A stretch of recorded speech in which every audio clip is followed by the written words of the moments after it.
Andrea, to what extent is this sales growth down to their aggressive store opening programme? It is largely down to that. They are really aggressively opening stores.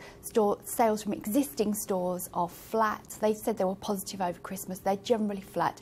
It's really all about opening these stores in areas, giving more of the population access to these supermarkets. Now, the old retail industry saying, I think it was Sir John Sainsbury who first said it's sales for vanity, profits for sanity.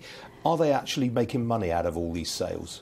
They are. They have admitted that their margin, Aldi has admitted that its margin has gone down, but they are still making money, and they are still investing in these new stores. I mean, their early growth in the UK came predominantly from taking on Asda and Morrisons in their northern heartland. Are they much more of a national business now than they were? Definitely. They are all focusing on the south.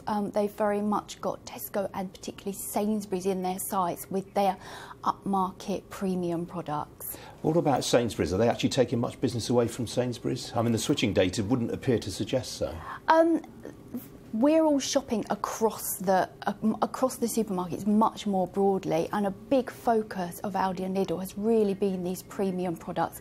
In the downturn, we all got used to buying, finest, deluxe ranges, things like that from the discounters, and that's got to be hurting Sainsbury's. And yet we are now seeing food price inflation creeping in. I mean, Dave Potts of Morrisons said to me just before Christmas, he thought it was one of the big significant events of last year.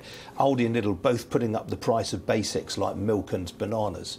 That's right, they're not going to be immune from the inflation that's going to hit all of the supermarkets.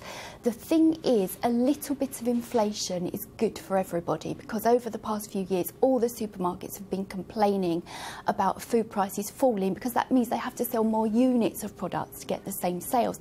So a little bit of inflation is good. If inflation really starts to increase, that's when some of the shoppers that have maybe come back to the big four start going back to Aldi and Lidl.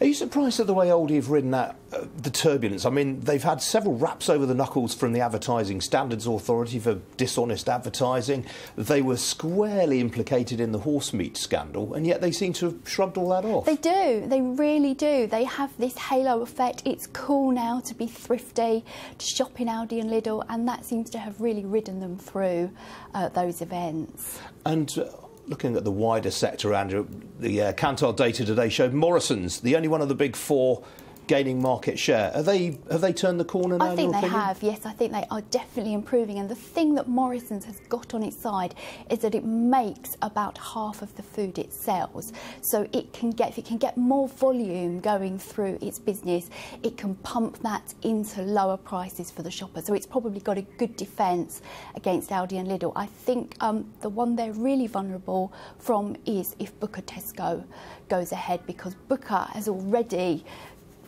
targeted the discount sector, and I think it will go for it more.